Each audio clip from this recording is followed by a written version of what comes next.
নিজেদের কাজটা সেরে রেখেছিল ইংল্যান্ড। নামিবিয়ার বিপক্ষে জিততেই হতো তাদের, কিন্তু বৃষ্টি স্বপ্ন ভঙ্গের বার্তা নিয়ে হাজির হয়েছিল। ওই ধাক্কা সামলে বৃষ্টি আইনে 41 রানের জয় পেয়েছে ইংল্যান্ড। কিন্তু জিতলেই সুপার 8 নিশ্চিত ছিল না সর্বশেষ আসরের চ্যাম্পিয়ন ইংল্যান্ডের। পরের ম্যাচে তাকিয়ে থাকতে হতো অস্ট্রেলিয়ার জয়ের দিকে। স্কটল্যান্ড জিতলেই বাড়ির টিকিট হাতে উঠে যেত জর্জ বাটলারদের।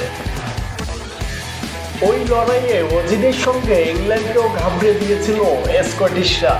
শেষ পর্যন্ত 2 বল থাকতে অস্ট্রেলিয়ার কাছে 5 উইকেটে হেরেছে তারা।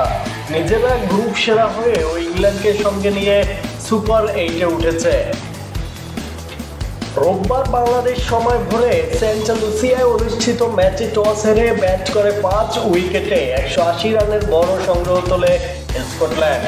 ওপেনার জর্জ মানসে 23 বলে 3 ছক্কা ও 2 চারে 35 রানের ইনিংস খেলেন। ব্রেন্ডন ম্যাকমুলেন 34 বলে করেন 60 রান। তার ইনিংস সাজানো ছিল 6টি ছক্কা ও 2টি চারের শটে। এছাড়া ম্যাথু ক্রস করেন 18 রান। জবাব দিতে নেমে 34 রানে 2 উইকেট হারায় অস্ট্রেলিয়া। ডেভিড ওয়ার্নার 1 ও 3-এ নামা মিশেল মার্শ করেন 8 রান। ভালো করতে পারেননি গ্লেন ম্যাক্সওয়েলও, তিনি করেন 11 রান।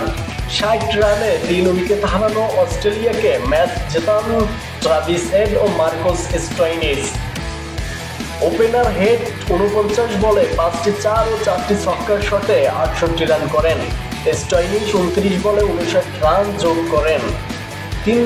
তিনি 9টি চারের সঙ্গে ছক্কা মারেন 2টি। শেষে টিম ডেভিড 14 বলে 24 রানের ইনিংস খেলেন।